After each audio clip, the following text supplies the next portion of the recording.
राधे राधे मेरे प्यारे भाइयों बहनों माताओं व बंधुओं, संस्कार की बातें चैनल में आपका स्वागत है। बंधुओं, आज मैं आपको सुना रही हूँ माघ मास महात्म की कथा का 16वां अध्याय।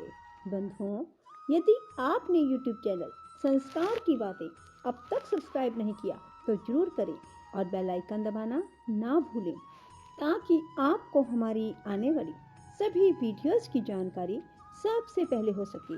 बंधुओं, माघ मास में हर मनुष्य को माघ मास स्नान करना चाहिए और माघ महात्म की कथा सुननी चाहिए और रोजाना माघ मास में श्रीमद् भागवत गीता का एक अध्याय अवश्य सुनना चाहिए। बंधुओं, जो मनुष्य भी ऐसा करते हैं उन्हें धन, यश, वैभव की प्राप्ति होती है। उनके घर में सुख समृद्धि का स्थायी वास रहता है।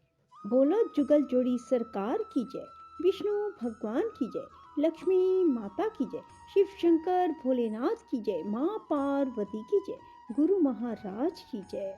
माघ मास महात्म की कथा का 16वां अध्याय। कार्तवीर्य जी कहने लगे, हे भगवान, वह राक्षस कौन था और कांचन मालिनी कौन थी? उसने अपना धर्म कैसे दिया और उनका साथ कैसे हुआ? हे ऋषि, अत्रि ऋषि की संतानों के सुर, यह कथा सुनाकर मेरा कौतूहल दूर कीजिए। तब दत्तात्रेय जी कहने लगे, राजन, इस पुरातन विचित्र इतिहास को सुनो।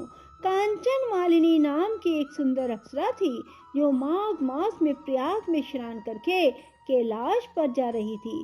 तब उसको मार्ग में जाते हुए हिमालय के कुंज से एक घोर राक्षस ने देखा। उस सोने जैसे तेज वाली, सुंदर कटी वाली, बड़े बड़े नेत्रों वाली, चंद्रमुखी, सुंदर केश, पीन पयोधर वाली सुंदर अप्सरा को देखकर उस राक्षस ने कहा, हे सुंदरी, कमल नयनी, तुम कौन हो? कहाँ से आ रही हो? तुम्हारे वस्त्र और वेणी भीगी हुई क्यों है? तुम कैलाश मार्ग से कहाँ जाती हो? किस पुण्य के प्रताप से तुम्हारा शरीर ऐसा तेजस्वी और रूप ऐसा मनोहर है? तुम्हारे गीले वस्त्र से मेरे मस्तक पर गिरे हुए एक बूंद जल से मेरे क्रूर मन को एकदम शांति प्राप्त हो गई। इसका क्या कारण है? तुम बड़ी शीलवती प्रतीत होती हो, इसका कारण मुझे बताइए। अप्सरा ने कहा, हे राक्षस, सुनो, मैं काम रूपनी अप्सरा हूँ। मैं प्रयाग के संगम में स्नान करके आ रही हूँ, इसी से मेरे वस्त्र भीगे हैं। अब कैलाश पर जा रही हूँ, जहाँ पर शिव निवास करते हैं। त्रिवेणी के जल से मेरी सब क्रूरता दूर हो गई, जिसके पुण्य के प्रभाव से मैं इतनी सुंदर और पार्वती जी की प्रिय सखी हुई। जो आश्चर्य देने वाला उदाहरण मुझसे ब्रह्मा जी ने कहा था सो सुनो। मैं कलिंग देश के राजा की वेश्या थी, रूप लावण्य और सुंदरता में अपूर्व थी। मेरी सुंदरता पर सारा नगर मोहित था। मैंने अनेकों प्रकार के भोग भोगे, अनेक प्रकार के वस्त्र और आभूषणों की घर में कोई कमी न थी। कई कामी पुरुष आपस में सुभद्रता ही से मृत्यु को प्राप्त हो गए। इस तरह उस नगर में बड़ी सुंदरता से यौवन व्यतीत हुआ और मैं वृद्ध अवस्था को प्राप्त हो गई।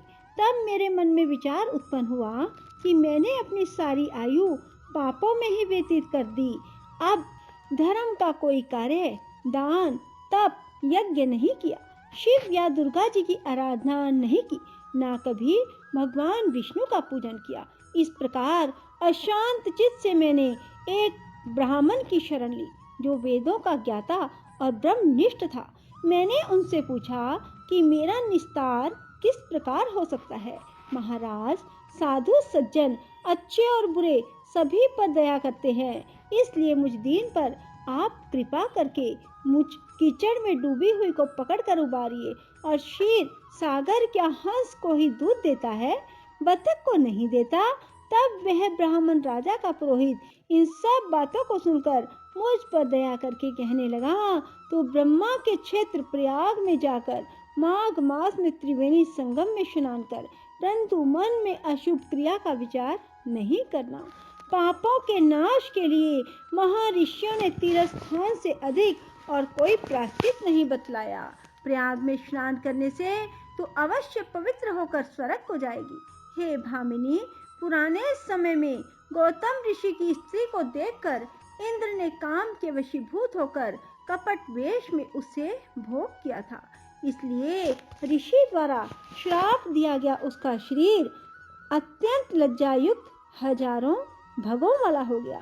तब इंद्र नीचा मुंह करके अपने पाप कर्म की बुराई कराने लगे। मेरू पर्वत के शिखर पर स्वच्छ जल वाले सरोवर पर एक स्वर्ण कमल से भरे हुए कोटर में घुस गया और अपने पाप को धिक्कारता हुआ कामदेव की बुराई करने लगा। यह सब पापों का मूल है। इसके ही वशीभूत होकर मनुष्य नरक में जाते हैं और अपने धर्म, कीर्ति, यश और धैर्य का नाश करते हैं। इंद्र ऐसा सोच रहा था, सो इंद्र के द्वारा देवलोक शोभाहीन हो गया।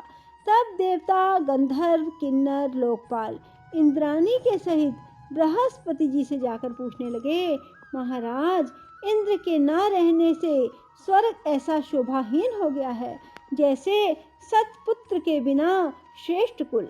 इसलिए स्वर्ग की शोभा के लिए कोई क्रिया सोचिए, इस विषय में देर नहीं लगानी चाहिए। तब बृहस्पति जी कहने लगे, इंद्र ने बिना सोचे विचारे जो कर्म किया है उसका फल भोग रहा है, सो वह कहाँ है, मैं सब जानता हूँ। फिर गुरु जी ने सबको साथ लेकर स्वर्ण कमलों से युक्त बड़े सरोवर में इंद्र को देखा, जिसका मुख मलिन और आंखें बंद थी। तब इंद्र ने बृहस्पति जी के चरणों को पकड़कर कहा, इस पाप से उद्धार करके आप मेरी रक्षा कीजिए। तब बृहस्पति जी ने इंद्र से कहा, प्रयाग में स्नान करने से ही तुम पाप मुक्त हो जाओगे। तब इंद्र सहित सब ने ही प्रयाग में जाकर संगम में स्नान किया और त्रिवेणी स्नान से इंद्र पाप मुक्त हो गए। तब बृहस्पति जी ने इंद्र को वरदान दिया कि तुम्हारे शरीर में जितने भग हैं सब नेत्र हो जाएं। तब इंद्र ब्राह्मण के वर से 1000 नेत्रों से ऐसा सुशोभित हुआ जैसे मानसरोवर में कमल शोभायमान होता है।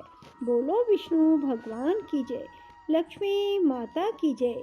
राधे राधे, जय श्री कृष्णा। बंधुओं, यदि आपको हमारी वीडियो पसंद आए तो इसे लाइक करें और शेयर करना ना भूलें।